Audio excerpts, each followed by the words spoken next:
Good morning, everyone. Welcome to AMSSA's webinar, Innovative Outreach Strategies to Reach Newcomers in BC. My name is Farah Kotadia, AMSSA's Program Director, and I will be guiding us through today's webinar. I am being accompanied by Khan Erazlan, our AV Coordinator, and Sabrina Dumitra, AMSSA Settlement Coordinator. Our webinar presenter today is Marco Campana, who I will be introducing shortly. Before we begin, we would like to thank Immigration, Refugees, and Citizenship Canada for funding this event today.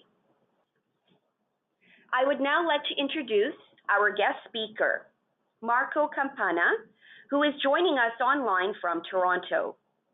Marco does freelance communications work with organizations that serve immigrants, refugees, and promote diversity.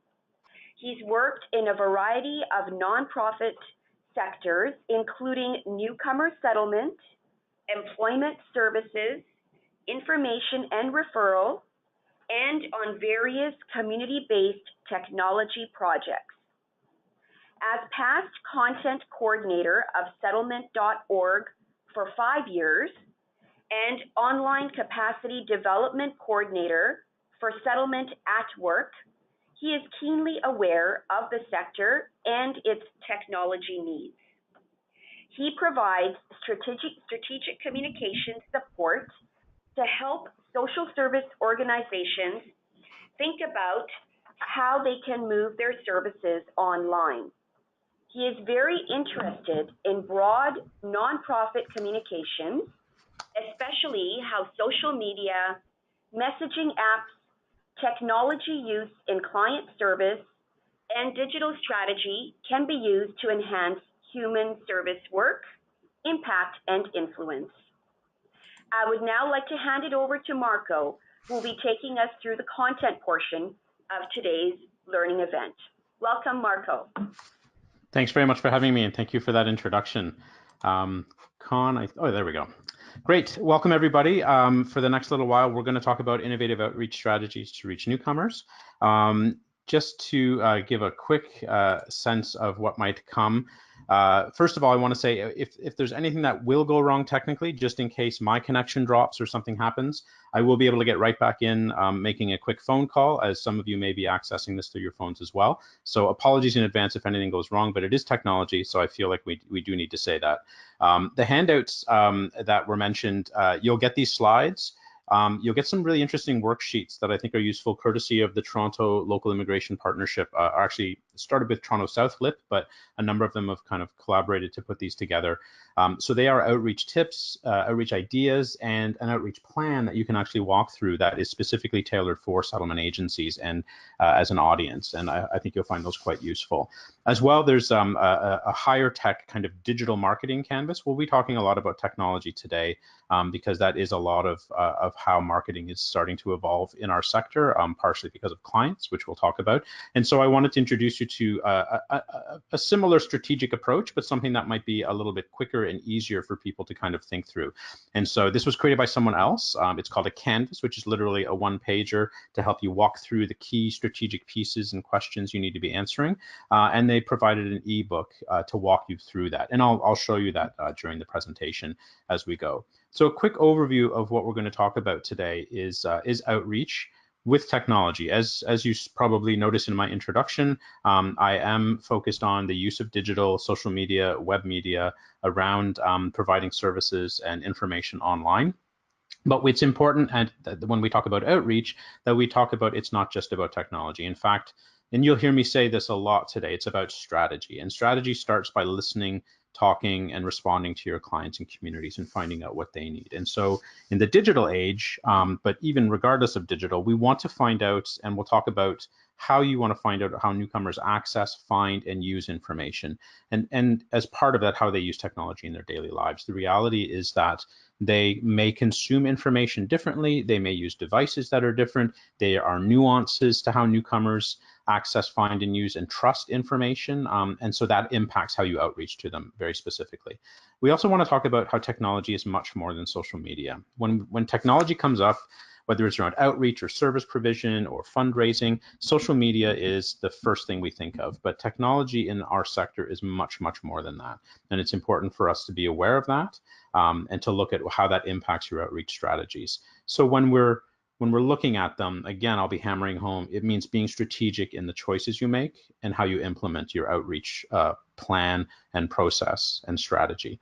And then also talking about, this is perhaps slightly more related to service provision, but even within doing outreach and taking the steps to plan your outreach, privacy and security and confidentiality of your client information need to be part of how you go ahead with this, not just an afterthought in the process. And I think that's something that's quite important for us to talk about at this stage as well.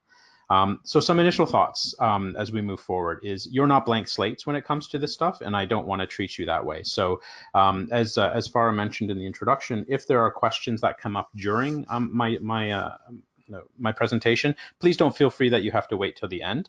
If you want to share an example of something that was interesting, if you want to clarify something that I'm saying, please post a quick message in GoToMeeting or through the other channels, and the folks at AMSSA can interrupt me and I can respond to those right away. I'm very happy and comfortable to do that so that we don't lose that moment necessarily.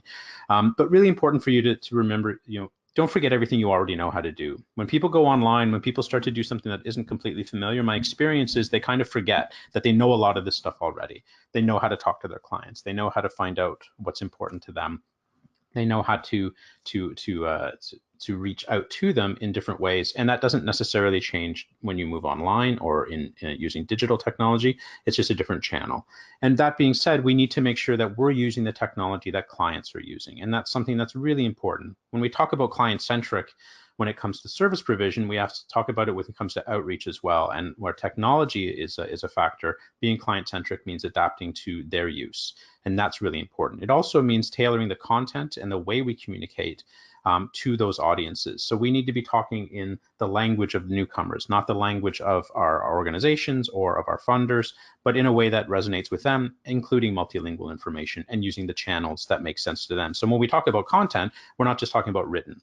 We're talking about audio, we're talking about video, we're talking about a variety of different approaches. And so again, this digital marketing canvas approach that I'm going to introduce today is really about identifying those channels, those tailoring that information. So what are the right ways to reach different segments of your client groups? Because there is no such thing as the newcomer client, right? There are big nuances and segments and lots of diversity within those groups themselves. And we want to make sure that we acknowledge that and take that into account. We also want to look at how we can embrace what are referred to as influencers or connectors, right? I'm going to talk a little bit about community engagement during this process because that's something that's really key when we're doing outreach. That can look differently when we're looking at it online. These people may be the same people that you might reach out to offline or in person, but again, with the changes in the way technology is being used, those influencers, those connectors, those networks might look very different online than offline. And that's something that's important to start becoming aware of if you're not. And it's, again, with technology, mobile is important. It doesn't mean creating apps necessarily, but it means making sure that the outreach, the communication, the information is all mobile friendly, because as we'll see, and as probably some of you already are quite aware of, mobile is the channel and the device of choice for newcomers, in part, in some ways, more than native-born Canadians, and that's really important. At the same time, let's not forget all the other things that we know how to do. Email. Email is dead is kind of the refrain we constantly hear, but we know that that's not true even with youth in some cases. I was watching a presentation the other day with someone from Pathways to Education, and email is one of the top 3 ways that youth want to be communicated with from those agencies. And that's something that's really interesting and important, because if you think about youth, you think email is not something they use. And yet when you talk to them, you might get a slightly different answer. And so again, it's important for us to not ignore in-person traditional approaches, but what we need to be looking at is how we can combine them with online outreach and complement the work that we're doing. So all of this is to say that technology is increasingly, as you already know, I'm not telling you things you don't already know, is increasingly part of how you provide service, the work that you do, and the culture that you exist in. So when we think about technology, we think about it in the ways that we already do the work that we do. So we serve people using email, using messaging apps, using webinars, using a variety of online platforms and other ways. We use technology to inform and refer clients, whether it's a simple information and referral back and forth where someone asks you a question, you give them some information. Technology can make it easier. It can be quicker, especially with messaging apps and instant messaging and SMS and things like that. We're increasingly using technology to do our marketing and outreach, but it's also really helping us to collaborate with each other, to transfer knowledge across our organizations. This is a great example of it. AMSSA's webinar series and the live streams and the sessions that they provide online with recordings. Technology has created a way for us to access this information regardless of geography and time and space. So people who couldn't be here today can watch this recording in the future. And likewise, you can do that with your clients. So you may do a live session or a live stream or a live webinar, but because it's recorded, others can then benefit from that information as well. And we can also use technology increasingly to manage the project work that we do, as well as work with clients. So through client relationship management systems and things like that, increasingly our work is moving into an online space. But again, it's really important that we look at how this is not about technology. At the core of everything, it's about our clients. And so before we move on a little bit, I just want to ask a couple of questions. There's a couple of poll questions we're going to put up here, just so I can get a sense of where you're at around information and your interactions with your client about these things. So when that pops up, if you'll just take a few seconds and just let us know, have you been asking your clients about finding, using, and acting on information? Really quick and easy yes or no, to get a sense of where the interactions are within your space. All right, let's take a look and see what folks say. So this is really just a question to find out where you're at around, are you having these questions? So two-thirds of you are asking your clients about how they find, use, and act on information. And that's excellent. This number gets bigger every time I ask this question. To be perfectly honest, it needs to be 100%, right? Because the people who you're trying to reach, you have a ready-made audience. You have what is like the marketer's dream in a lot of cases. If you're trying to find out, you already interact with the people you're trying to research or get information about. It's asking some simple questions. And whether that's doing it in a formal way or an informal way, they're right there before you. So the next question I want to know is, do you ask not just how they find information, but what their communication preferences are? And so some people do it formally, some people do it informally, and some people don't really ask, they just collect information. So I'm thinking at the needs assessment, the intake level, where you're getting all of that data about a client. Of course, you ask them for their phone number, their address, maybe a cell phone number, but do you ask about other things? And do you ask what their preferences are, for example? So yes, I have your email and your phone number and your cell phone number, but what's the preference for how I communicate with you? And that's a really important question we ask. And again, when I watched that presentation from Pathways to Education, that there was a difference when they asked those two questions. Okay, what are the ways you communicate? Now, how do you want to communicate with us? There was a shift in some of that sort of stuff. So there are things that people are using that they don't necessarily want to use with you. Okay, and this looks about right from what I see in the rest of the sector. That some people are increasingly starting, so 43% of you are asking formally about communications preferences. And we'll see in a little while why that's important, particularly for services, but in this case, outreach. And a third of you are asking informally. And so for the other almost third that are just collecting basic information, my pitch to you around this is why? Why do we want to ask about communication preferences? Because two reasons. Increasingly, that's how the clients want to be served. And if they aren't getting the information in the way that they prefer, they might not be opening those emails, right? We all know about our open email rates on newsletters are incredibly low sometimes, whereas in digital messaging or like WhatsApp or instant messaging and texting, it's almost 100%. So by asking how they prefer to be communicated with, we can provide information to them in a way that actually will entice them to open it or to read that information or to access it or perhaps to share it and things like that. So the question about communication preferences is that client-centric piece, but it's also about data. And this becomes really important as we increasingly are starting to ask funders for support for technology in particular. So if you at the end of say a quarter or 6 months or a year are able to show that you've been asking your clients, and in some cases we're talking about agencies with tens of thousands of clients. So let's imagine you have 20,000 clients at your agency. And after the year, you've asked what are their communication preferences? And you can show the data that says 80% of our clients want to be texted.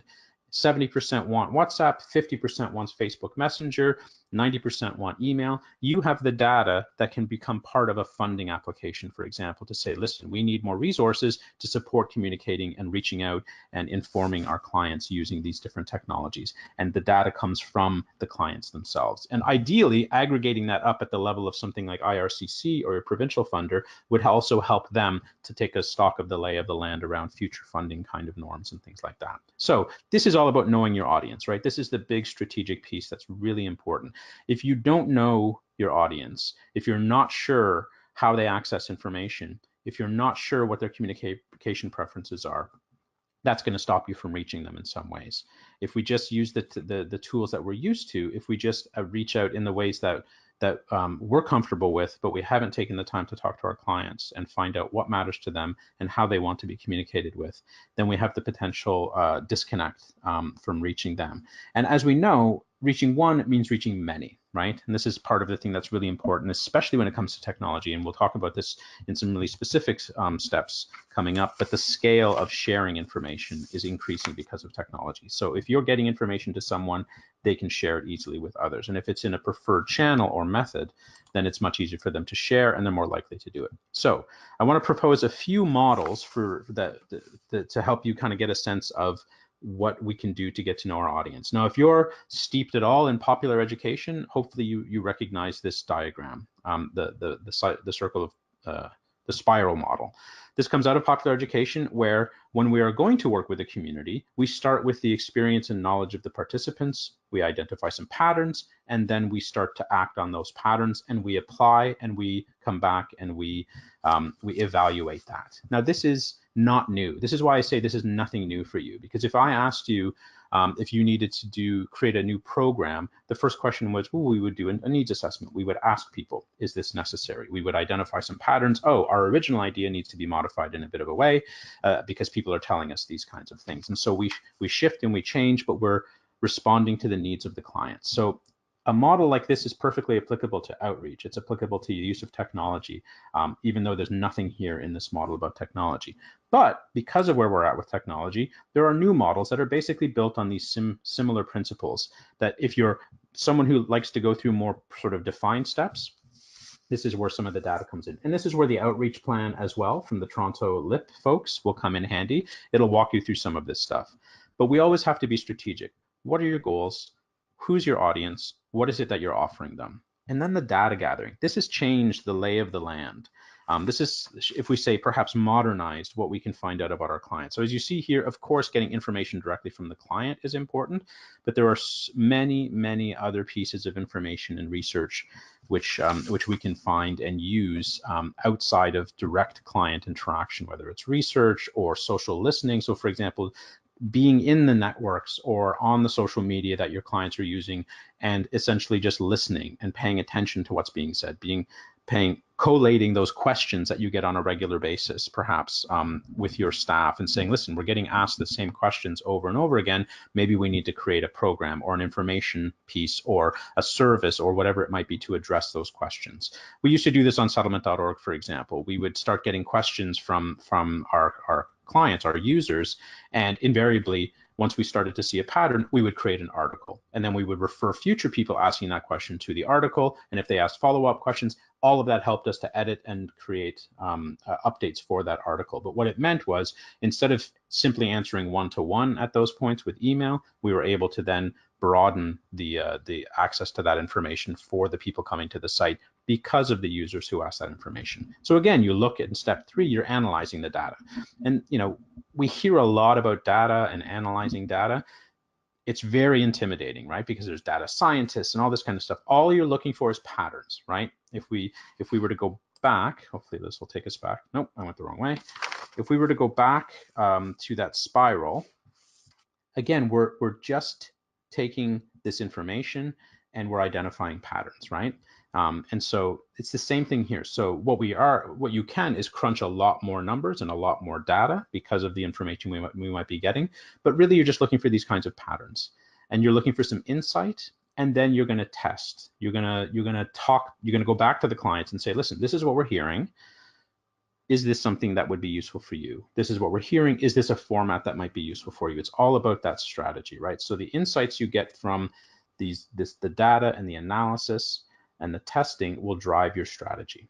And this is a model that is for outreach, for marketing, for service delivery, for anything that you do with clients. It's really kind of being curious, asking people, accessing the data sources that you have, looking for those patterns, and then creating solutions, or in this case, outreach products or outreach methods or approaches that respond. So what do we know about our clients? It leads us nicely to the next section, which is how we can reach and serve newcomers better, right? So this notion of how do they find, access information? There's a lot of really good research that's out there. If you don't want to start by initially asking your clients because you're not sure what questions to ask, including in Canada, there's a ton of great academic and non-academic research that's been done in and with and on the sector to look at how newcomers access information.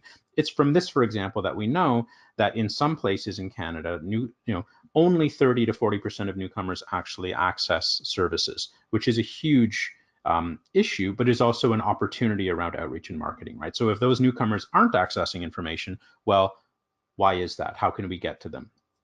And issues of trust, credibility are really important. Who are you to a newcomer, right? What is a settlement agency? What is LINC? What is an employment resource center? All of these things might be completely alien and foreign to someone who's coming to the country for the first time. And unless they've gotten that information in a useful way ahead of time or before or through a trusted network, you're not a trusted source yet. You don't necessarily have the credibility if they've never heard of you before through someone they don't already trust. So what are the ways you can enhance your credibility? What are the ways you can become a credible source? All of that matters when it comes to outreach, because the message, if it gets in their hands, is useless if it's not credible to them, right? So from that, there's lots of good research. And again, you want to talk to your own clients about what are the information pathways. And by that, we mean, how do people find the information? How do they meander through their lives? And at what points do they look for? And how is that information looked for? And how do they choose to consume it? And then that impacts information design. So that impacts the design not only of our services, but of our websites, of our outreach materials, of the way we talk to our clients, all of these kinds of things. So these are really big pieces that, again, you know how to do in an offline kind of way, and we just need to apply that sort of knowledge when we're thinking about online and other interactions. So I'm giving you this one because I want to show you that I get, and I've worked in the sector, your reality is complex, right? You're providing services, there's clients, there's other service providers, there's ministries and departments and outcome-based measurement, and you've got to be performing and evaluating and reporting and et cetera, et cetera. You're in a complex environment. It can be really overwhelming to add what seems perhaps around additional complexity around strategic marketing or outreach. But the reality is that your client's reality is even more complex than yours, and we need to be acknowledging that as well. So this is something that was put together by one of the LIPs in Toronto to basically, and it gives a sense at a glance about the information overload and the complexity and overwhelming nature of what it is for a client to arrive. So in their initial orientation, they're learning about entire systems that they haven't been exposed to necessarily. One would hope that perhaps they've gotten some of this information in a pre-arrival setting, but if not, and even if they have, it's still really overwhelming. So the library setting, banking system, applying for benefits. What's this child tax benefit? I don't understand what HST is. Why would I get that credit? How do I find housing? How do I develop connections in my community? How do I take the TTC, get a phone for my house or a cell phone? Where are the markets that I want to shop at? How do I exchange this driver's license? All of these things are massive, complex pieces. And it's important for us to realize that this is where people are at when they're arriving, and even in the months and years to follow.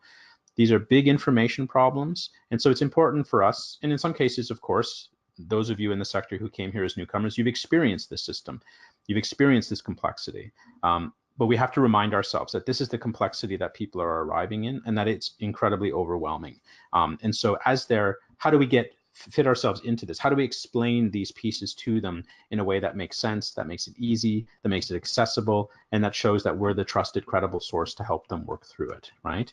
So there's been some interesting research that's looked at how newcomers access, use, and trust information. And again, this is stuff that I'm quite certain you've heard and is not unfamiliar to you, but is information that's useful for us to understand how we can help newcomers navigate the information chaos and get it in their hands. So family and friends, right? We know those stats that more newcomers than not don't access services. Well, where are they getting their information from? They're getting it from family and friends. And they're a major source of settlement information. Their peer and informal networks are also important. Again, whether that's in the community, in pre-arrival, or online, and I'll show you some examples of that coming up. They're getting information from other newcomers who have come before them, or newcomers who are in the process as they are. And what's interesting is that the research shows, in particular around employment, just how the employment outcomes can depend on that source of information. And what it shows is that those newcomers who have gotten employment information and employment leads from family, friends, or peer networks actually fare worse than those who get it from people like you in credible organizations and service organizations. And you can imagine what that might look like. I was at a presentation recently where someone talked about her parents coming 10 years ago as engineers. Now, and they're not engineers, because if anybody has been in the sector long enough, you know what it was like 10 years ago for people in the professions and trades. It was an impossible information landscape, and the barriers were incredibly deep, and in a lot of cases, people had to abandon their pathways back to their profession. Now, it hasn't gotten incredibly better, but it has changed, and it has gotten better. But if those folks gave advice to someone coming in today about what it is to be an engineer, because odds are they haven't kept up with the changes in the sector and the more accessible bridging programs, prior learning assessment, all that kind of stuff, they may give them poor advice and say, don't do it, don't bother, right? It's too hard. Whereas it might be actually the right step for that person, and maybe they just need a little loan from windmill, I think micro lending is how they've renamed themselves, and maybe that's all they needed to jumpstart their career, basically. So the outcomes depend on the source of information, and if they're these family, friends, and poor sources, or peer sources, they can be poor, and they can have negative outcomes. Now, as for outreach, that has an impact on who you're outreaching to, right? When we think about who the audiences are for information, it's not just the end user, quote unquote, the newcomer, but it's everybody around them and how they're accessing that information. So of course we know this isn't a shock, but the internet is a key channel for information that people are looking for. And this is expanded into not just websites, but social media, networks, messaging apps, and messaging groups. And again, some of this research comes out of employment. We know that employed immigrants are looking for employment information. So there was a group in Ontario that did some research and provided some outreach and information for newcomers around employment. And because we can collect the data, because a lot of the access was web-based, so they were accessing settlement.org, 211, and a website that was created for the project, they could see from the stats that a high majority of the users were actually accessing the site at between 1 and 3 in the morning. And when they queried the users and surveyed them, they found these were employed newcomers who were looking for their next steps. These are the people working the 2 survival jobs, got home, put their kids to sleep, had a bite to eat, and then they're back online. They're looking for those next steps. They're looking for that information. So that matters then for the nature of the information that was being shared in that project. If they knew that it was people who are employed trying to figure out how they could get back into their profession versus someone who had a different client background, it changes the way you provide that information. It changes the way you talk to them. It changes the information you give, and it changes the perspective that you might provide. As we know as well, in-language media is priority, right? People still want translated materials. They still want information in their own languages, but we also know that that is expensive and can be difficult. Now, one of the things I say to respond to that is increasingly because of technology, it's becoming easier. We all walk around with smartphones that have these incredible cameras on them. If you ever had a video camera from 10 years ago, you'll know what I mean, just how bulky those things were and how poor the resolution was. We have these incredible cameras now, and your agencies are full of staff who speak the languages of your clients. It's increasingly, in my opinion, no longer accessible that you're not pumping out multilingual videos on a regular basis. If you're the employment specialist at your agency, you should be holding a phone in front of you, and maybe you're already comfortable doing selfies for family and friends, so it's time to do a video selfie for your clients. And here's my employment tip of the week. Say it in English, stop, redo the video, say it in the language you speak, have a couple of your staff redo it. It's not translation, so it's not expensive. It puts you out there in the channels that your clients are using, as we'll see, mobile, video, these are all increasing channels. And it also makes that information more accessible, but it also allows you to create that information in a more accessible way. So translated materials should be much, much higher in the production scale, if you will, amongst agencies right now, because the bar to creating it has been lowered because of all of this video. Right now, I can create a 2-minute video, pop it onto YouTube, and instantly share it through all my social networks. It wouldn't take me longer than 10 or 15 minutes, all depending on my internet connection and how fast that video uploads. That's literally the biggest barrier in the scenario at this point in terms of getting information out. So we can get past this hump. But knowing that in language is important has an impact on how we communicate with our clients, including for outreach and marketing. We also know that immigrants continue to trust community and ethnocultural media, but at the same time, research has shown that not a lot of settlement information is being channeled through those media. So there's a huge opportunity to connect with and partner with those organizations, those local media, whether they're video, audio, print, you name it, TV. People are accessing and consuming that media, and it's an opportunity for you to be there, either as in an advertising capacity or as a columnist, or just feeding a reporter information and things like that. We also know that traditional advertising is still effective, and by traditional, we're talking about like your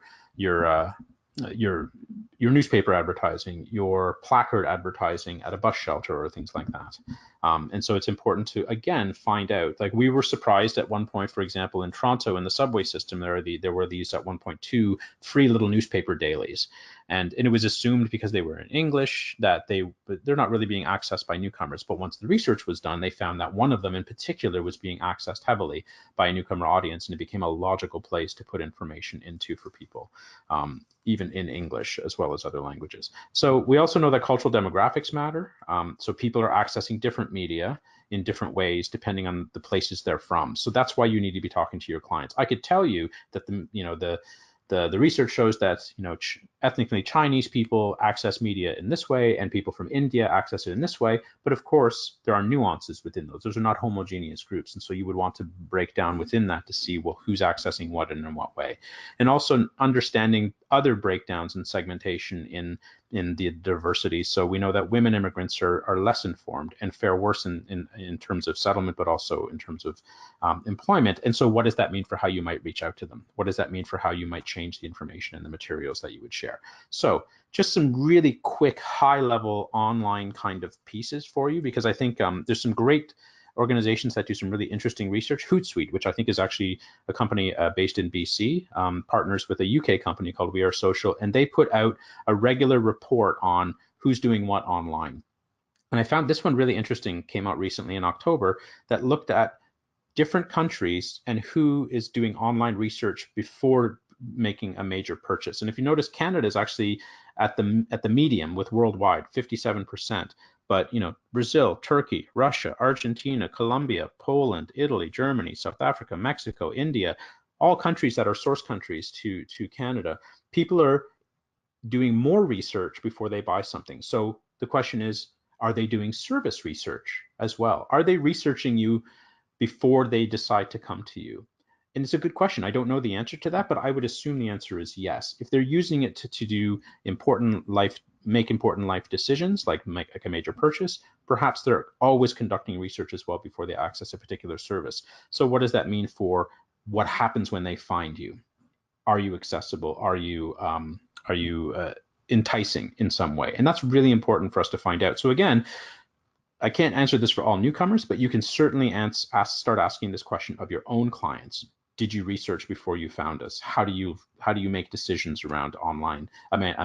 With information and things like that. It's also important to see that the reality is that your clients are mobile first.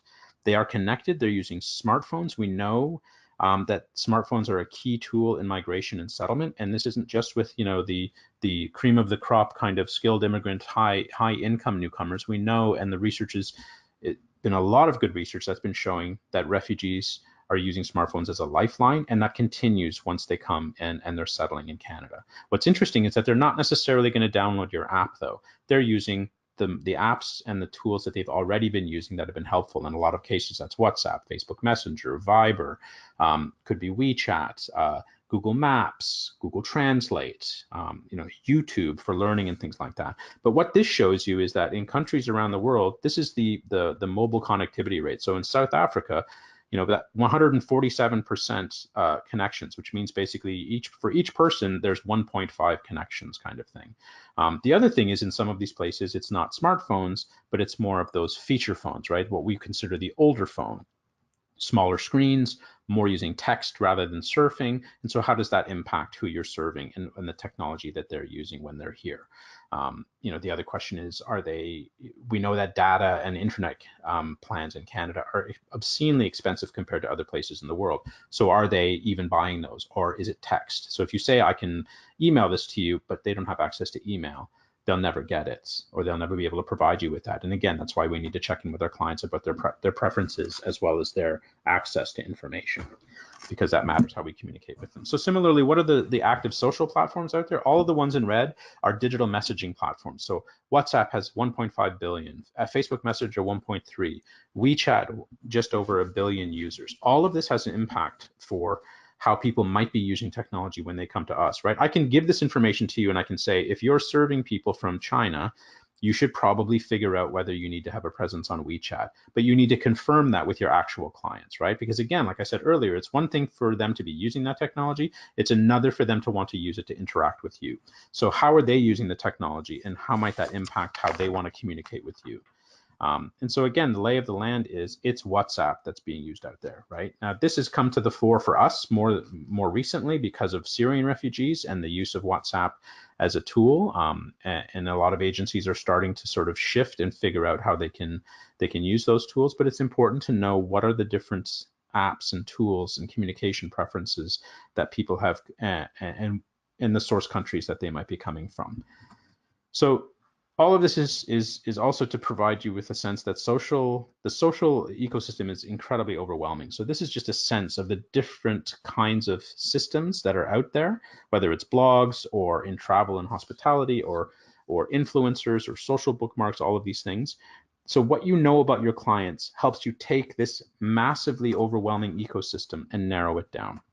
And to realize that the networks you're trying to reach, they're everywhere, right? So again, I've been talking a lot about technology and online, but where are the networks of people you're trying to reach? They're in coffee shops, they're in your classrooms, they're in libraries and community centers, they're in group programs in your own organization or in group programs in other places, and how they connect with each other and create networks really matters. And so I was working with the York University Bridging Program, and we were interviewing some of their clients. And one of the most important outcomes from the Bridging Program, other than employment, obviously, and recognition of their skills, was the network that they actually created with their fellow students, other people who were in similar situations, who understood them fully and they could rely on. And so feeding those networks for the Bridging Program staff became really important to make sure that the Bridging students had the right information, because they were conduits not only to each other, but to their broader communities. And so that's sort of going back again to that notion of the research that we saw where are newcomers accessing information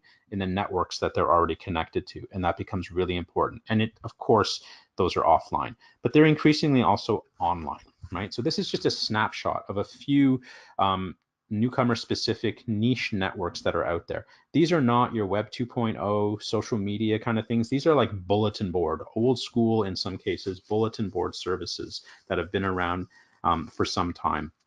And some of them are run by immigration consultants. So immigration.ca or canadavisa.com have hundreds of thousands of members on them.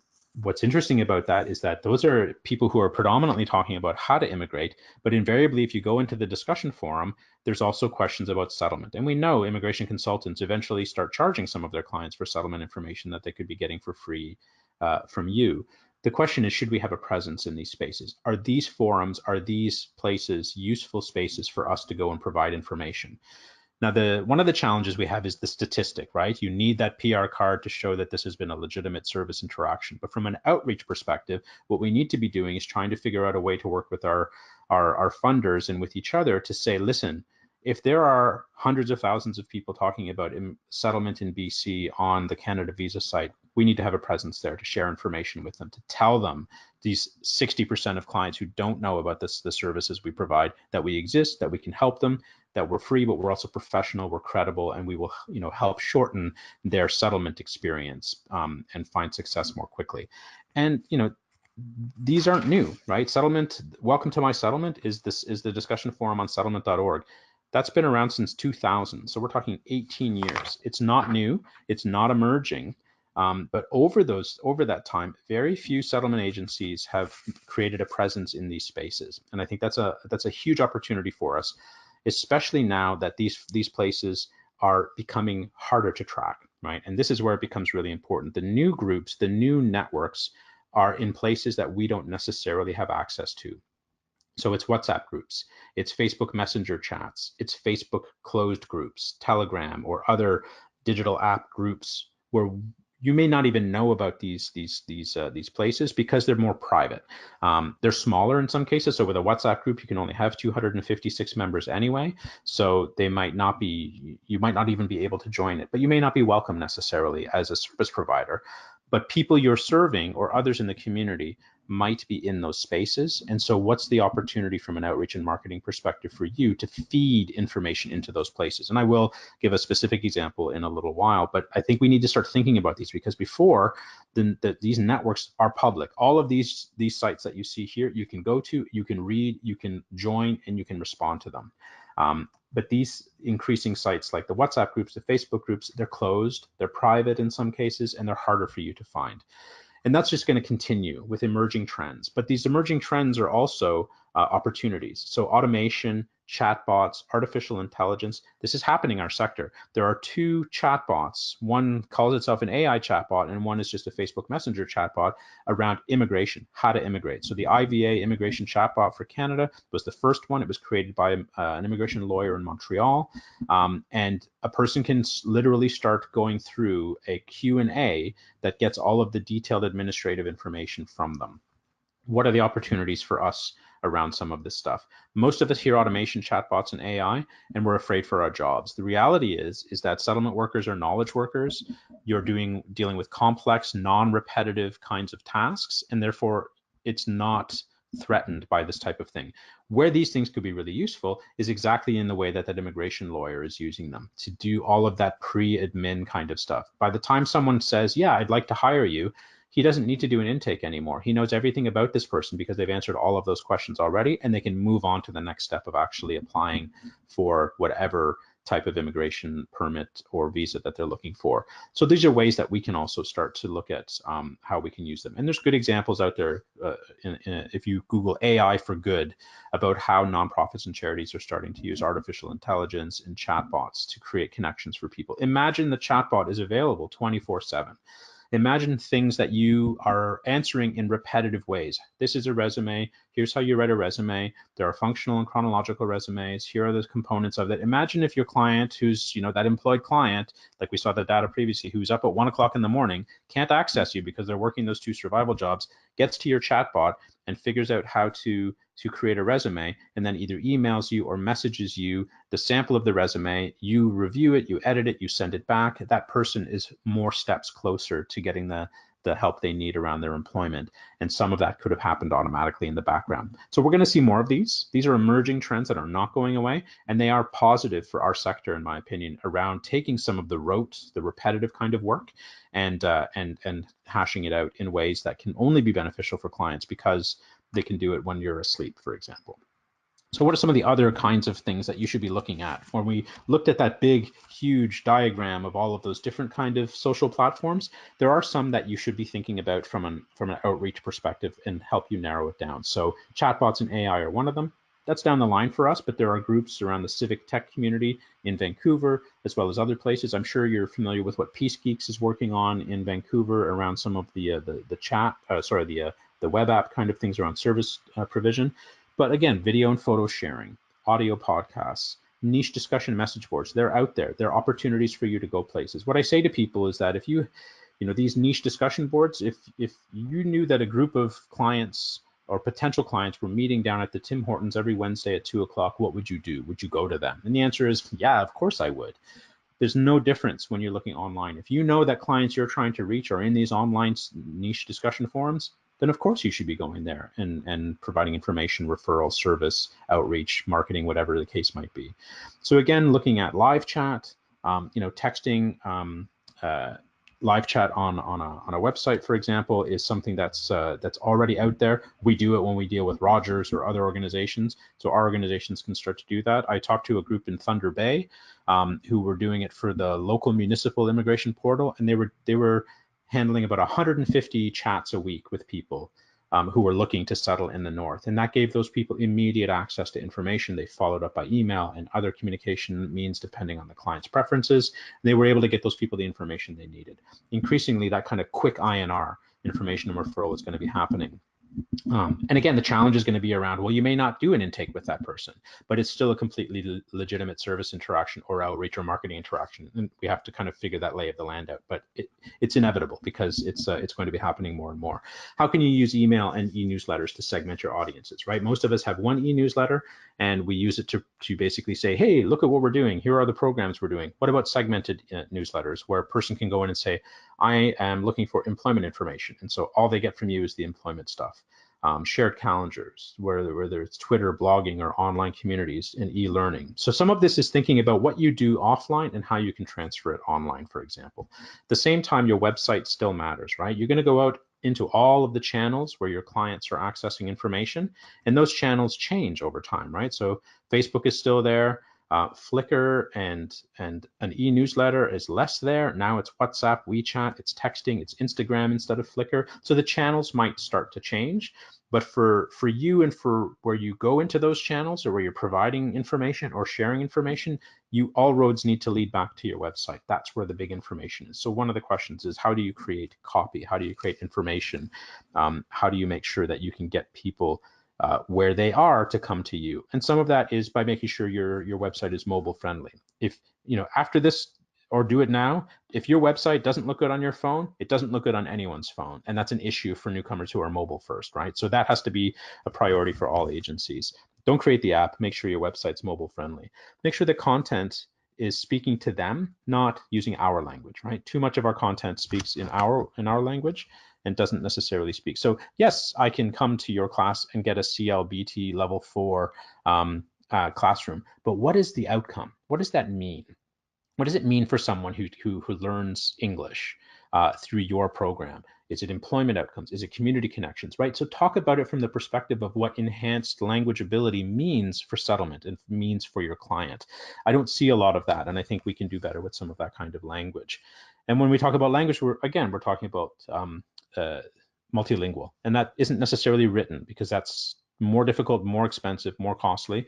It's that video kind of stuff. So take the media and the multimedia that has lowered the bar and make use of it around some of this on your own website. Because as soon as you put it on YouTube, you can embed that onto your website.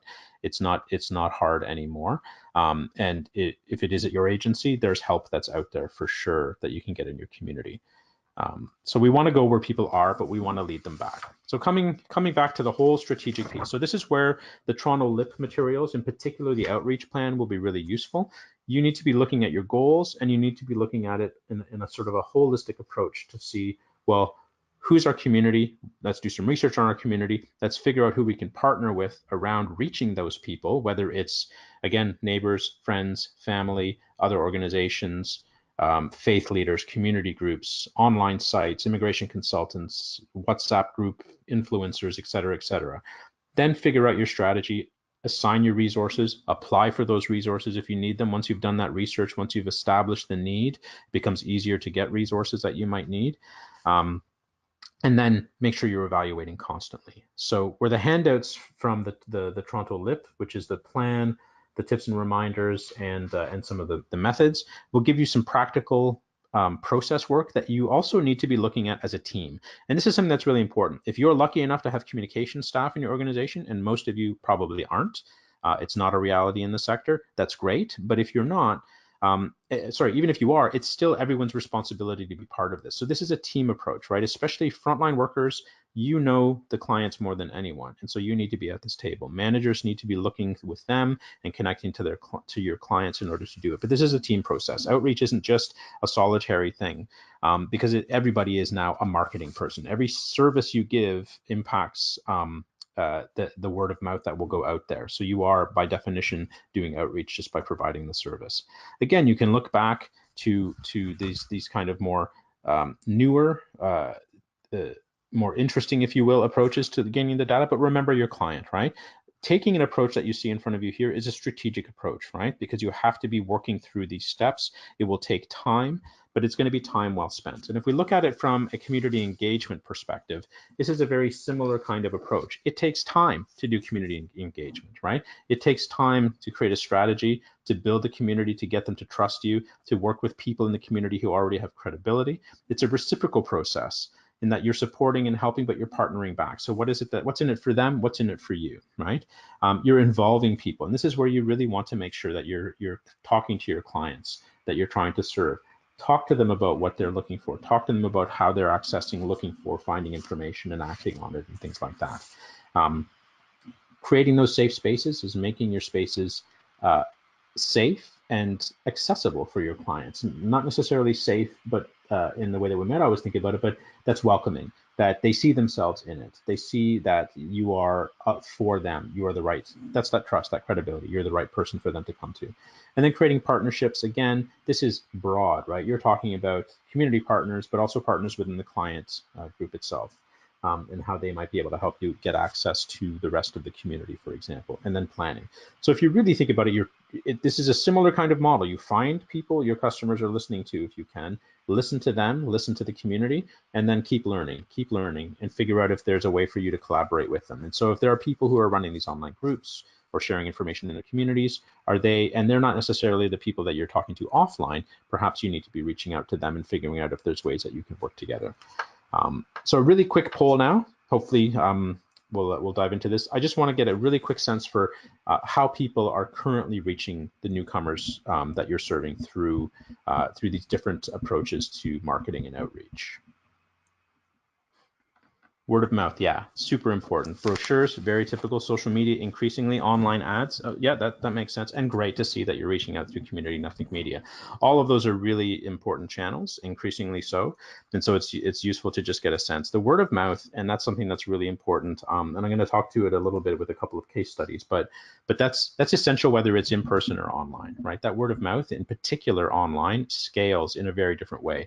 My ability to share something with hundreds of people now is very different than it used to be, right? Simple click of a button, and depending on the followers or the groups that I'm part of in these some of these communities, I really quickly can drive people to you or drive them away, and that really matters. And so we want to be aware of what those communities are saying and talking about, and how we can get that information into them as well. And the printed materials, let's remember that those printed materials are also digital materials, right? So how can you repurpose things that you've created? You're not creating them by hand anymore, right? These are things that are on a computer.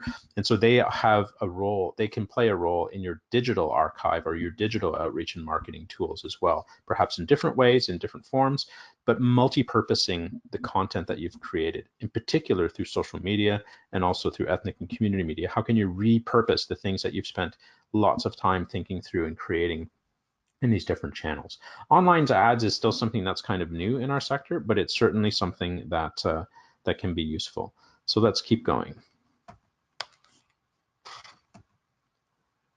So that's some of the common approaches. I'm not going to spend a lot of time on this next section because, again, it's really in the handouts, but this is the stuff that we already know how to do, right? So we're looking at, and yeah, so in particular, the Toronto LIP handouts have some really great tips, reminders, and specific ideas that are coming out practically from how people have been using this. And again, I think you guys could probably talk about this stuff in your sleep. This is what we do. This is how we do outreach offline, right? It's flyers. We create events or group programs. We partner, we go to the media when we can, we do advertising if we have the money for it, and we especially look at word of mouth. So what that looks like with technology is not that dissimilar, except that we have opportunities for this notion of personalization, right, in a much bigger way. And that's where some of this online advertising and social media placement can come in the Google ads. So, and it doesn't have to break your bank. For example, Google ads, I'm not sure if people are familiar with them or if you use them. You see them all the time, I'm sure, at the top of a Google search. There is a Google nonprofit grant program where registered nonprofits and charities can get up to $10,000 a month in Google advertising. And you go through TechSoupCanada.ca, and I'll provide that link or in some of the materials. But basically, you apply, and it gives you an opportunity to create to buy keywords, right? So people are searching for certain things in your community, they'll find you first because of the Google ads, and it gives you a budget to do that. Now, there's a learning curve to doing that, but there's also lots of nonprofit consultants or volunteers who could help you to kind of get that up and running. But the point is that's not a resource issue. That's $120,000 a year in free advertising that you can access today to start pushing your stuff through Google. That matters. And that's really useful to know about. When we're talking about online and social media advertising, mostly we're talking about Facebook advertising, but also in the other channels where your clients are sitting. So what's an online ad on an ethnic media site? What's an online ad in WeChat or Facebook, for example? Be comfortable experimenting a little bit with this because it doesn't have to cost you a lot. I've done a little bit of Facebook advertising with one of my clients, and we would sometimes just promote, or what they call boost, a post for 3 days for $2 and see what happens. And it would generally reach 4 times as many people than if we had just put it out there, right? Now, Google, because of some of its issues over the past year or so, is trying to promote good, high quality, credible information. So in theory, you'll still be able to reach people in what they call organic ways, but also Facebook is an advertising company, so they want you to buy ads, and you'll reach more people. It's just the way of things. But for better or for worse, Facebook allows you to really target people, which allows you to reach the audiences you want to specifically in that for small amounts of money. So that can be really useful. But from a non-monetary perspective, if your staff are using phones and messaging and texting, those are important and interesting ways to try to keep people up to date with information, and that's really personalized. Talking to these online champions, these influencers, these ambassadors, these people who are running the Facebook groups or the WhatsApp groups, and getting them to understand your services and to support you is also increasingly important and can be really important. So let's look at a couple of specific examples from British Columbia, and then I'm going to finish up and pretty quickly after that, and we'll turn it over to the Q&A. I realize I'm going a little bit over probably my initial presentation time. So because I'm from Toronto, I wanted to make sure we had some local BC case studies. And so I spoke to a few organizations. So South Okanagan Immigrant and Community Services, they're really doing that community engagement model that I showed you earlier. Sorry, quick sip. And what's interesting is, so they're in the South Okanagan Valley. They serve, their head office is in Penticton, so 34,000 people, but they serve 8 other small towns around them. And when I spoke to Tahira and Cherry there, what they started to say is more and more of their clients are using iPhones and iPads. They're using Skype to provide services in some of these towns because, again, we're talking about big transportation issues and geographic issues. So what they also do, though, is the in-person. They, once a week for 5 hours a week, they go to the libraries in these small towns. They go to where the clients are. That has had a huge impact on people accessing their services. And from there, they've been able to find additional ways to connect and serve. So, for example, that community influencer person, a person might come in who's connected to their local community. They mentioned WhatsApp specifically, and will share the information from a settlement worker back into the WhatsApp group. If people have follow-up questions, they can either funnel it through that conduit, or they can connect with SOICs directly by phone, email, or in person if they're able to. So what's interesting about that is, again, they're really kind of making use of those new influencers, those new groups, people who are coming to them who can reach 200 people with the flick of a button, basically, right? They're also trying to then turn those folks into community resources as well, to give them a sense that what they're doing is really important, gives them a sense of leadership and giving back to the community as well, which is really interesting. But again, because they're dispersed, they're also reaching out to other service providers in those 8 small towns. So it's mainstream service providers or government service providers, and they're educating them about what SOICs has to offer. So they'll go to their meetings, or they'll come to ask those staff to come to their meetings, and helps to cut down on some of the bureaucracy behind it. Everybody knows who everybody is, and everybody can connect with each other, and it's made a huge difference. because their clients will invariably go to Soix first, but Soix can then make the connection to other places. And so word of mouth, whether it's in person or online through those connections, has become really important. The next one I want to show is the Vancouver Immigration Partnership. So the Vancouver Immigration Partnership, they did a survey, I think in 2015, and I spoke to Nadia there about their approach, which was really interesting and really telling for you. And again, I think it's really, really useful, is that they had an online and an offline approach. They wanted to survey newcomers about their experience. And so they worked with their partners. They worked with their network in the local immigration partnership, but they also harnessed some capacity with the city social media strategist who helped them to develop a strategy and showed them, as I mentioned earlier, that Facebook ads, for example, can be really low cost if you target really well. And that person was able to help their campaign reach the specific audience that they could find on Facebook. But they also advertised on Weibo, which is a Chinese social media or social network site. And because the city social media person had some experience there, they were also able to incorporate it into their strategy, recognizing that the Chinese community is the biggest ethnic community in Vancouver, and they needed to get through to them. So for the good or the bad of social media like Facebook, meaning you can hyper target people, they were able to really reach through to people. But offline also mattered, because not everyone is connected, and not everyone who they needed to fill out the survey was going to be accessing it online. So they worked really closely with their settlement partners, with neighborhood houses, about 80 organizations. In some cases, they would go to a classroom, like a language classroom, do a presentation, and then the agencies would actually sit with their clients to administer the survey and get the information. The other thing they did, and which is what I'm showing you here on the screen, is about representation.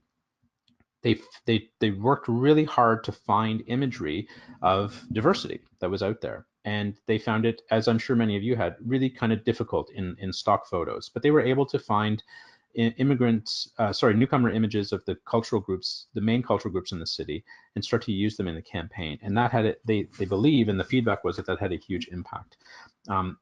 And something that Nadia brought up is an experience she's had where people, for example, a lot of settlement agencies will actually use pictures of clients as part of their marketing. And that's really useful because it's hard to find good stock photography imagery, and sometimes it can be expensive, but it also shows that representation piece, and it matters. So she talked about, for example, she had colleagues who were from some of these communities who would be used in city advertising or marketing campaigns, and they would tell their colleagues about how in their community, everybody would come up to them and say, I saw you in this ad. People noticed, people recognized that they were being represented in the ads, and that they were not used to being represented in those ads before, especially in the municipal government. And it made a huge difference for that credibility, for that trust, and for that sense of, okay, these people get it. They're trying to include me. They're making it accessible for me. And so one of the things that she talked about was that the majority, in fact, of their survey completion, which was about 1,800 people, which is not small, came through social media. And it started to change the perception that newcomers are a hard group to reach on social media. It's just about the strategy. It demonstrated that it was an effective use of that. So flip it on its head to something that's a little bit of a simpler technology.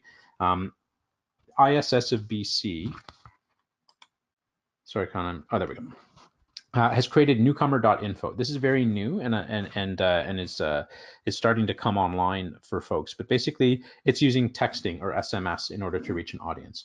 So very briefly, it's a social enterprise. Vancouver Community Network has created this to reach homeless people and give them information. And it increased the ability for homeless people to get information in Vancouver. So ISS of BC has piloted this with refugee claimants, because in 2016 and 17, there was a huge increase of refugee claimants in Vancouver. So they developed and tested this platform to be able to reach out to newcomers. And they basically got their cell phone number, their mother tongue, country of origin, immigration status, date of arrival in Canada, and the program stream that they accessed, and then uploaded people into their system to be able to send them information. Now, this is really important when we start to talk about privacy and confidentiality. All of this was done intentionally and deliberate. They collected just the data that was necessary to provide the service. They got informed consent, and they actually store the information on Canadian computers or servers that conform to Canadian information laws, and that can be really important when it comes to access to that information. But what it's meant, so for example, is ISS of BC can send text messages to particular subgroups of people, right? Which I talked about earlier, that personalization. So for example, if they need to reach Spanish-speaking women who arrived in Canada during a particular period of time because something may have changed in the refugee claimant application process, they can instantly text that out to all of those people. So think about all the possibilities, right? They can text clients with information about a specific event or workshop that makes sense for them based on the data they have. They can text LINC students that a class is closed because of weather conditions, so it reaches them immediately. Again, much more quickly and more higher percentage of messages like that being read than sending an email or an email blast, for example. They can text people about an upcoming job fair, perhaps even specific to an occupation that they're in. The possibilities are endless in a lot of ways. And so what they're doing is that they've been piloting it with these refugee claimants, and they're finding that it's having a huge impact to update people and give them information. And what's interesting is that they're creating it as a social enterprise. So your agencies, if you go to newcomer.info, can actually create an account and start to use the system yourselves with your clients, assuming, of course, that you are aware of their communication preferences, and that texting is one of them. But it's, again, just a few examples of the common thread in all of this is that they're being strategic. All of these agencies have looked at their outreach and marketing from a strategic perspective, right? Whether it's we go to where they are and then we connect them to other ways they can communicate with us in SOICs, or compared to representing people in online ads to entice them to fill out a survey, and the representation has a huge impact, all the way to what is a simple technology, texting, and turning it into a really strategic way to text. Oh, what's interesting about that texting system, newcomer.info, as well, is that you can actually two-way text. So people can respond. So clients can respond, but it doesn't require the person on the other end to have a phone themselves. They're doing it all through a web-based system. And that, again, from a resource perspective, has a huge impact because it means that those staff don't have to have their own smartphones and things like that. I was going to spend some time on the digital marketing canvas. I'm not going to do it now because we don't have a lot of time, but I want you to take a look at it. It's, again, really quickly walks you through this kind of a sort of model in the bottom right corner here that looks a little bit more onerous, but this is kind of a one-pager. It asks you, what's the value? What will the client get from you? Who are you trying to target? And you would create multiple canvases based on the client you're trying to target, the target audience. What are the channels? Where are they? Again, where do they get their information from? Where do they trust? Where are they in their settlement journey? What point are you connecting? Are they just arrived? Are they here for 2 years and incredibly frustrated because they've spent all their money and still can't find work? Where are they in the journey? Because that impacts how you communicate with them. And what is it you're trying to give them or get from them? What's the outcome for them? What's the outcome for you? And how are you going to evaluate that? So KPI is just key performance indicators. How are you going to measure that you reach the objective, and what tactics at the very top are you going to use in order to do all of that? So is it online ads? Is it participating in those niche networks? Is it writing articles for ethnic media? All of those kinds of things.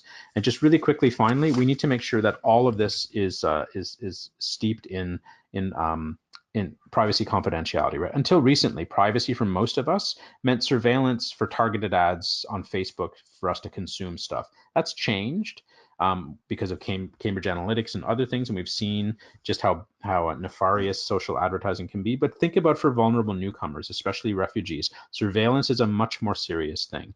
So you got to keep that in mind, especially when you're doing data collection. Don't collect information about people that you don't need, right? The best example I heard was from a technologist serving refugees in Europe. Why are you asking people for their date of birth if you're just providing them with blankets, right? It's unnecessary. It's not data that they should be providing in order to access the service. And again, going back to some of that research from Hootsuite and that We Are Social agency, people that we serve, people from the immigration source countries, in some cases, have pretty high data privacy concerns. And this is another trend that's only going to increase. So, we want to just ask for data we actually need, like that ISSBC example in Newcomer Info. We also want to explain to clients, informed consent, why we want this data and how it's going to help them. So really quickly, I apologize for meandering on and on and on, but just the final thoughts is, don't forget what you know, be mobile, make sure you're communicating in a way that makes sense for your agencies.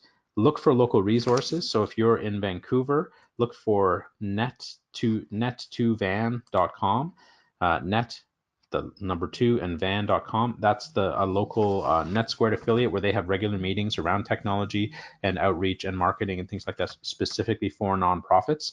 And they actually record all of their sessions, so you can access them online if you couldn't be there physically.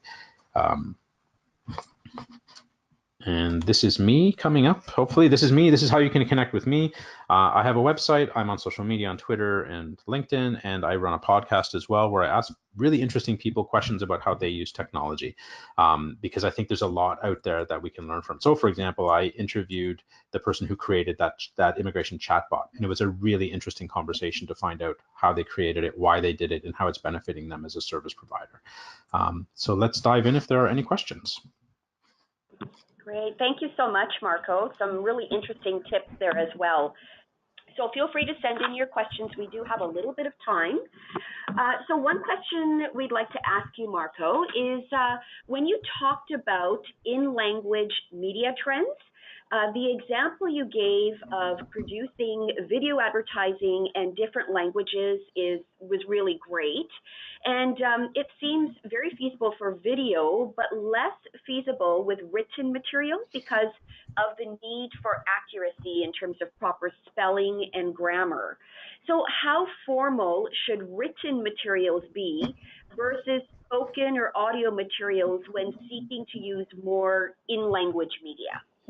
I think it depends on the particular approach. So if you're doing outreach and you're trying to be, kind of pithy with your outreach marketing kind of message, then you can be a little bit less formal.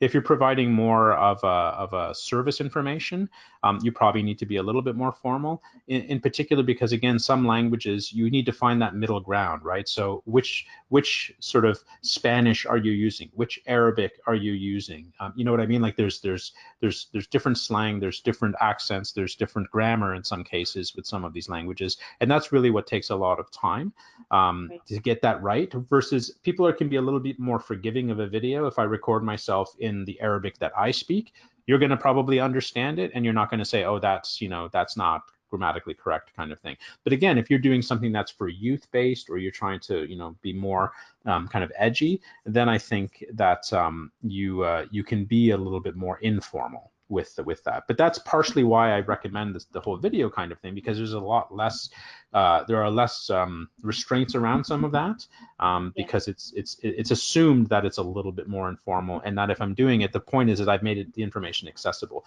Whereas when we do a translation project, and I've been involved with those, we're talking about layers of community involvement, and goes through committee and committee and committee and review and review and review for good reason, right? But it still takes a lot of time. Okay, thank you. And can you speak about how we can draw the line with personal, professional communication with clients on social media or messaging apps? Social media often opens up the personal lives of clients. And so can you speak to how we draw that line? Yeah, I mean, I think we need to think about it and how we draw that line already. Right. This isn't a new issue. The personal, professional lives exist regardless of social media.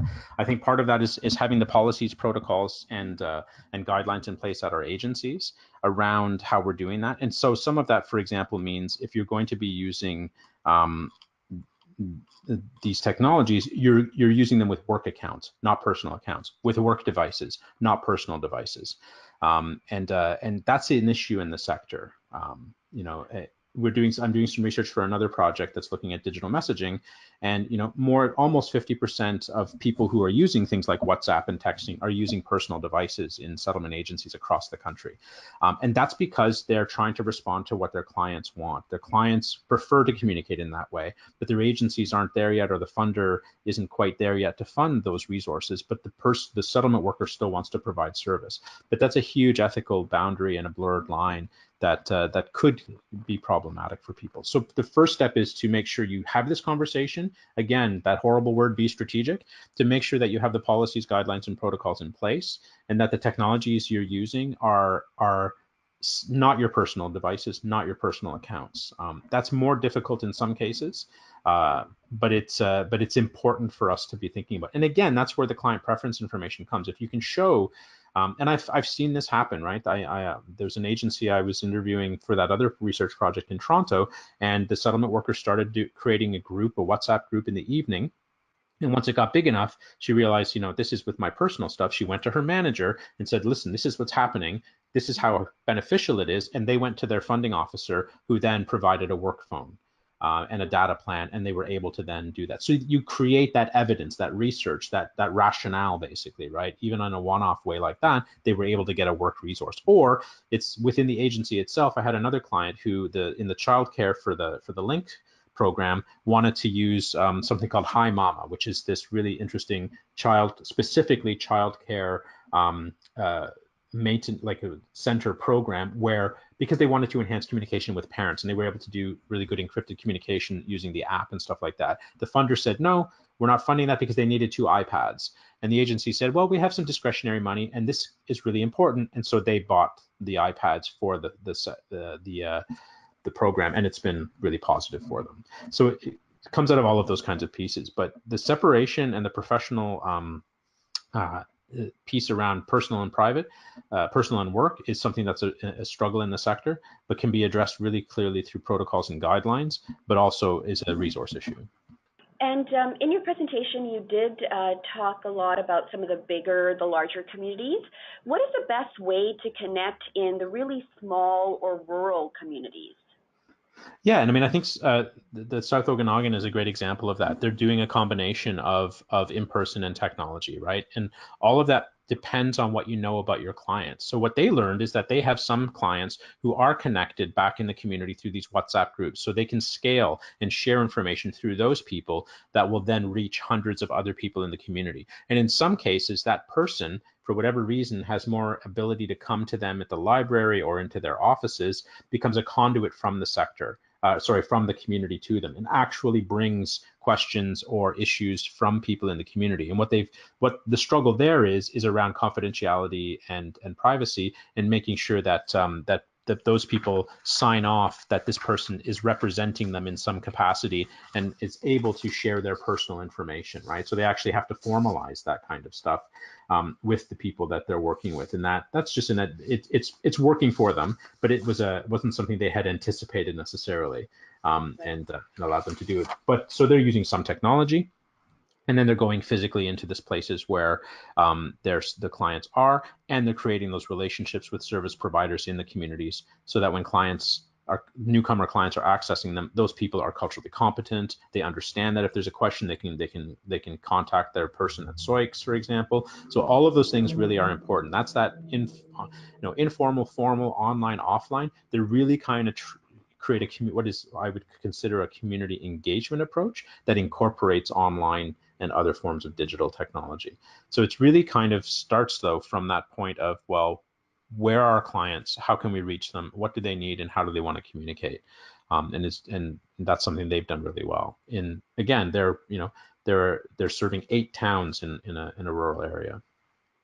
Okay, well, a follow-up to the small community question is tracking, monitoring, and feeding information into discussion forums and other informal digital spaces is something that SPOs would like to do more of, but their capacity is very limited in a small organization. So do you have any tips on what steps people can take to tap into these spaces with limited communication staffing capacity? Yeah, I mean, I think there is where you want to try to use those community influencers, or those people, your clients who are in the community, and ask them to act on your behalf. Because not only are you may not have the time to get into those spaces, but you may not be welcome in those spaces, right? In some cases, clients were like, I had a client who served Filipino caregivers in Toronto, and they were like, please join our Facebook group so you can come and answer questions. And it was the agency that sort of stymied it. But in other cases, they might say, this is a community group, and we don't really want to make it kind of a paraprofessional place, plus there's stigma attached to asking for help and that kind of thing. So you work with the clients who are part of those networks, and they can help feed information both ways. So they are the conduit, and if an issue comes up, maybe they email you and ask for some help, and you're able to provide information to that person who can then pass it through. So you're not actively necessarily going into those networks, but you are connecting to them just in your regular communication with clients. But time is always an issue, right? This is something that's an important question, whether you're a big organization or a small one. Just because we're doing more online stuff doesn't mean we need fewer resources. In some cases, the more successful you are, the more resources you need, because you'll start to get more questions, more inquiries, more clients, for example, right? So it is a balance, but I think if time is an issue, it's starting to have that conversation with clients. You know, what are the ways that we can support you to be out in the community and doing some of this? And again, Soix is a good example of how they're doing that with these influencers, but also that whole thing I mentioned that they talked about, where they're training people to be community leaders, to mentor other newcomers. So, you know, Syrian families who came a year ago are mentoring newer Syrian families to help provide support and orientation. So they are, you know, an extension of the settlement work that's being done, but they're doing it together. And so they're helping to take on almost in a voluntary capacity to do some of that kind of stuff. Right. And we do have people asking for the link to the Google Ads grant. Is that something you're able to provide to us, and then we can send it out to our participants? Yeah, I just shared that in the little discussion there, the TechSoup Canada link, and I'll share a couple of the Net2Van as well. So the Net Squared Vancouver is another one. Again, that's, you know, in fact, they have, you know, webinars and meetings about how to do Google Grants, but to get them, it's TechSoup Canada, and so I've shared those links with the panelists. Yeah. Great, thank you. Well, this will be the last question. As a service provider, we need to collect the date of birth for eligibility to our services. It's hard for us to get around of this because of this limitation. Do you have a better idea of how to overcome this issue? No, I think that's fine. I mean, there's a difference between collecting data that you don't need and collecting data that you are mandated to collect, right? Okay. So if you need to collect it for eligibility, it's all about explaining to the client why you need to collect that, right? Okay. And I know that there are policies on explaining, you know, about informed consent, about, oh, this is why we're asking you these questions. So making sure that that's part of the intake process, that clients are not just being asked, but they're being informed why they're being asked. It also perhaps makes it easier to start asking some of those other questions about communication preferences. Listen, these are the questions we need for the funder. The funder needs this information, and that's fine. And this is how we're protecting that information, right? So also assure them about how you're keeping it confidential and encrypted and private and all those kinds of things. This is how we store the information. It only goes ever to the funder. You know, and it creates that sense of trust again and credibility, so that when you start asking them the other questions, perhaps about communication preferences, they see you as someone, yeah, okay, I'm gonna be more open about this. So it's really just about that informed consent. If you have to collect the information, the example I was giving was a throwaway. That organization didn't need a date of birth for that purpose, right? To give people blankets. It wasn't mandated, it wasn't required, but they knew that information would be useful when they sold the data to a third marketing party, right? And that's the problem. And we're not in that same situation, but if you're mandated to collect information, simply explain that to your clients. Okay, great, good points. Thank you so much, Marco. Thank you for your time and joining us today, and for that very interesting and valuable presentation. And thank you, everybody, for joining us today as well. We will be emailing everyone an online evaluation form, as well as the PowerPoint slides and handouts. If you can please take some time to fill out the evaluation, as AMSSA does rely on your feedback to plan future events and trainings. So again, a special thank you to Marco for sharing his time and expertise to help support the settlement sector. A big thank you to the AMSSA team, Con, Sabrina, and Julie. We would also like to thank Immigration, Refugees, and Citizenship Canada for funding this event today. And just to plug, AMSSA's next online event will be an e-symposium entitled Newcomer Men's Integration, Challenges and Perspectives. This event will be taking place next Thursday, December 13th from 10 a.m. to noon, and registration information will be disseminated later today. So we hope that you will join us for that e-symposium. We will be posting this presentation and the resources on the AMSSA website, and we will send out a notification on SetNet when they are posted. Again, if you don't receive the weekly updates for SetNet, log on to our website and sign up. It is free for everyone. Thanks very much and have a wonderful day.